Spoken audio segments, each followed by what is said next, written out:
Season 2, Episode 6. It's a little bit of a different one. Also, as a reminder, only 2 more episodes left before we take our hiatus between the end of this season and the beginning of the next. This episode is a little bit different though because the brand is very controversial in r/streetwear startups, which is of course where we source all of our brands from. The controversy brings up a lot of issues or topics that I think will be interesting to talk about, and I also did try to reach out to the owner, but of course he did not respond, which I will elaborate a little bit more on later.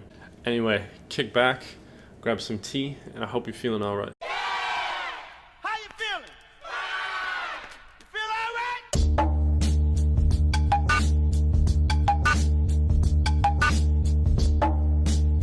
alright? This week's brand is none other than LA's own Deathclub.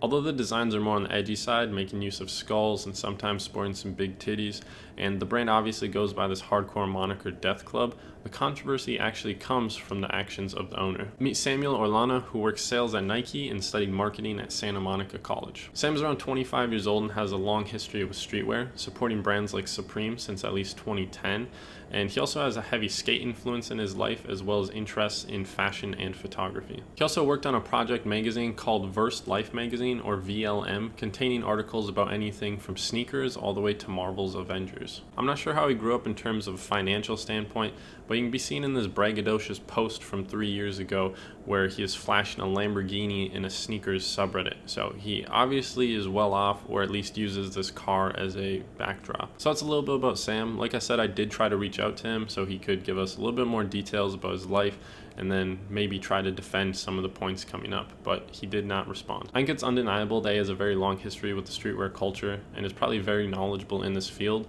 And especially having studied marketing, he's very well equipped with the tools to make a successful brand. So the brand started over 3 years ago, and when asked about the name, Sam has responded it's not really related to death.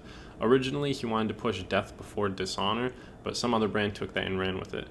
He's currently trying to redefine death so it isn't looked at in a negative connotation. Probably the first shady thing I've found about this brand were the mystery boxes that he ran on his website, which are a step above raffles, but the legitimacy of a mystery box only really goes as far as the owner is creditable, and a lot of people would probably argue that Deathman Sam is lacking in that department. Moving on, he has also allegedly met Playboi Carti, but this claim was made on a photoshopped post of Playboi Carti wearing a Deathclub shirt. Among the celebrities who have actually worn Deathclub are Trippie Redd as well as Kalani, so regardless of the Carti stuff, Sam obviously has a significant reach in the music industry. So the rest is really the turning point where we're going to go over all the major issues with Sam and Deathclub. So before we do that, let's head over to their website so you guys can take a look at some of their items and get a better idea of the brand. So here we are at the Deathclub website, and there's really not much to their website. You scroll down and we're on this homepage. All they have is follow us and then their Instagram, which I think is the only social they have. I know they also have the Reddit, but I don't know if I'd really consider that social. Moving on to the shop tab, we have products, which are just the most recent products that they have. They don't have any archive or anything like that. Currently all they have is this Night Stalker design coming in the hoodie, the tee, and then the shorts, but we can at least get a look at the prices for some of their garments. So we have $84 for the hoodie, and you know, this could also like change depending on the design, since this is such a basic design, just, you know, one color. It is a puff print, but yeah, $84, and then it comes in sizes from small all the way to double XL. Moving on to the tees, you kind of have a nice blank, I will say. It kind of looks like this vintage or like a little washed tee. And then these are coming in at $40. And then finally we have the shorts coming in at $36. Once again, sizes small to double XL. And that's basically it for their website. We have this terms one right here, which, you know, they could have changed the font up a little bit. They have just some random period here. Really doesn't look like they spent too much time on their website. You know, you have a lot of other stuff, like when you go back to the homepage, follow us is overlapping with this picture. I'm not sure if that's intentional or not, but I think their website could use some improvement. So since we can't really see too many designs here, we'll head over to their Instagram so you guys can see some more. And just before this Night Stalker series, they also had this one, which is I'm not exactly sure. They called it Deadeye, which I think this is an all-white graphic. I think the graphic translates pretty well on a trucker. And even the t-shirt. You have some Vampirella designs, a picture of a bunch of orders, an anti-slavery tee, a picture of it on TV, Kind of a cool one right here is like a Jaws one. I won't zoom in because there is nudity on it, but I thought that was kind of an interesting design. More Vampirella designs, we have Astro Boy with a Deathclub spello on there, which is kind of looks cool in my opinion. Not really feeling this. Another Vampirella, which is I think another one that we already saw. We have a Silver Surfer design where it just says Deathclub on the chest there. This center design is kind of cool. Not exactly what it's called, but you have like skull-faced dude throwing a grenade, and it says Deathclub in the back. It kind of reminds me of maybe like a really old movie poster, or possibly like a comic. Snake here, Deathclub. You got Deathclub with like Jesus, and he's got the halo behind them. We have this wetwork design, which really reminds me of some FTP stuff. I'm not sure if we'll see a better close-up one of it later. We might. We also have this Kanye design. It says death is not the greatest loss in life. The greatest loss is what dies inside us while we live. Deathclub USA ARC logo, and then just triple repeat on the back or across a globe. This one just says death big in the background, and then superimposed you have Deathclub. Kind of interesting thing going on in the back. It almost reminds me of some like chemical labels that they put on stuff. I'm not sure if that's exactly what they were going for. You also have this where it's like I don't know, MLG, MLB, like NBA, whatever, where they do the red and blue split across the back, but instead here you have the Reaper, and I don't know, not really feeling that one. Deathclub with a big like gothic portrait. It says killing all demons below it. Not really feeling it. I think they missed on a lot of their earlier designs, though some of the newer ones are a little bit better. We have a Deathclub Playboy Bunny one, and I'm usually not a fan of when brands put stuff on the hood. I just feel like that's a little strange for the branding. I think it's like some elongated sweatshirts or something. They look like a little bit of an interesting silhouette, but you've got some Deathclub branding on the bottom. Some more of those designs we've already seen, and that leads us to the bottom of their Instagram feed. So like I said, I don't want to spend too much time on the products, so now we're going to get back to the more important parts of the brand. I think the best way to start with Sam's controversy or issues is to look at his viewpoint on the Streetwear Startup subreddit, and keep in mind this is a main source of promotion for him and his brand, so he does owe some form of success to this sub. I've been on this sub for a while, and as I look at you guys flood the feed full of terrible designs, I think to myself one thing: how old are most of you? Also, are you all really from the streets? Now, some designs and brands are really good, but I wouldn't consider it streetwear. I'm just really curious to know what made you guys get into streetwear, how old most of you are, obviously really young, and what makes your stuff streetwear. So before I get into the replies, which I think there are some very good responses from the community, there are a couple things I wanted to say about the post itself. It comes off as very selfish and sounds like one of the boomer hype beasts that lurk in any of the streetwear subreddits, complaining about, oh, the new designs aren't as good as the old designs, and all the new fans coming in are ruining the brand. He takes a very condescending tone in this post, including asides like obviously really young, but this doesn't really matter because the content of the post already paints him as an asshole in the very first line when he says flood the feed with terrible designs. Sam goes on to give his definition of streetwear as anything that had to do with skateboarding or street art. Streetwear is a lot more different than when I got into it back in 2007, but now it's more mainstream because of social media. But brands such as Huff, Stussy, and the Hundreds, back then it was really about putting your art on a t-shirt. There was an actual culture behind it. Now everyone does it because it's simply easy to do and a lot more resources.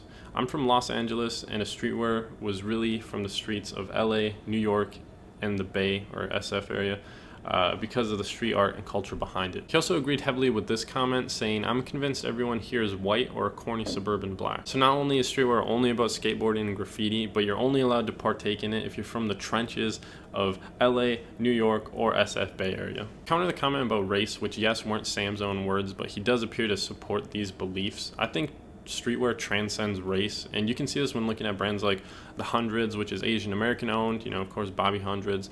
Then you have brands like Supreme and the white James Jabaya, as well as Sean Stussy, and then you have black owned brands like Zach and FTP, which two of these brands were even mentioned in Sam's original description of streetwear. I think it's obvious that race and skin tone don't play a part in this, but I wanted to make some points regardless, and I think them even stooping to this shows a certain level of ignorance. I also think limiting it to a couple locations is maybe just as ignorant. Yes, streetwear is more prominent in some locations, and there are locations where trends seem to consistently come out of, But if you are going to go this route, how can you not mention Japan and brands like Bape, especially how important they were in the hip-hop community, which I would argue overlaps with streetwear. He also said everyone does it because it's more accessible now, which is true. It's definitely more prominent than it once was, but saying stuff like this just makes you sound like you're some boomer complaining about, oh, back in my day. So here's some of the replies. We'll start off with a funny one. Don't say you're streetwear unless you've worn the street. Someone else said, why is it when people get hate on this sub, they pull this card?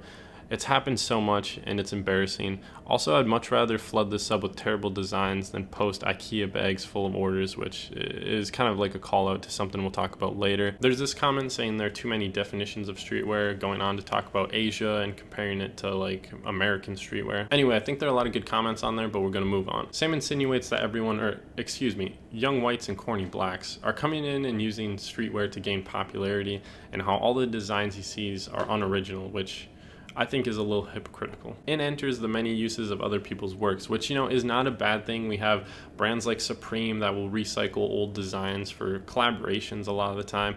We also have brands like Palace, they'll put Triferg on just like a picture of either Forrest Gump or John Connor.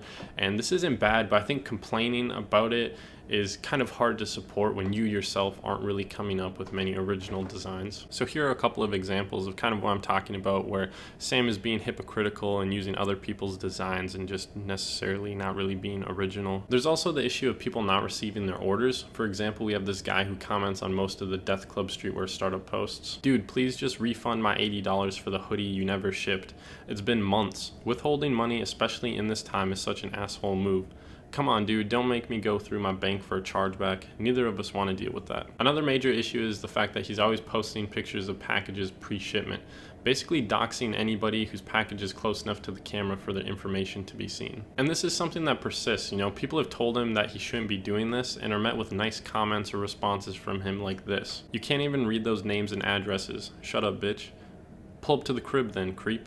The last issue I want to go over is Sam's recent re-release of his anti-slavery design following the murder of George Floyd. Donation shaming is kind of a controversial topic, and I think there are a lot of different views on it with valid points, so I'm just going to try to present the facts without too much of my opinion on that aspect of it. So like I stated, Deathclub has this anti-slavery design, and in the wake of the George Floyd murder as well as the riots, Sam decided to re-release it, even stating that this was the reason for its re-release. I think a lot of people politely voiced their concern about Sam possibly exploiting the situation, asking what % of the proceeds would go to charity, and all of this was met with hostility. I dropped a band earlier in the day before this drop, Chief.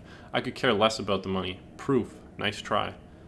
I'm not going to keep explaining myself. I already donated personally. Are you even black to say this is disrespectful? I'm from these streets and dealt with this shit daily. Here Sam pulls off the black card, which I think really shows how self-centered he is, that he's the only one allowed to be angered by these events. And funny enough, the guy that he called out is like, yeah, I'm black too. This is kind of a tough situation because on one hand, the design had already existed, but the design was brought back because of these events, and these events surged interest in the design. Anyway, I'll let you guys form your own opinion, but I think regardless of your conclusion, we can all agree that Sam handled this very poorly. I will say the brand reminds me a lot of FTP with the edgy feeling they go for and kind of lazy designs that have a certain charm to them. And to talk more about the designs, I think they're all right. There are a couple cool ones, but a lot of really mediocre and bad ones. The main thing that sticks out for me is obviously the owner and his behavior, which is something we talk about a lot on this series. There are a lot of different ways owners try to portray themselves. You have people like Zach and Garrett of FTP and Revenge who try to conceal their identity. And then you also have owners like Alex from Alex's Stupid Shirts, who is very interactive with his community. I think these are both valid approaches, but what Sam's doing with Deathclub just seems to ruin it. Not only does he take the low road, or whatever the opposite of the high road is, every chance he gets,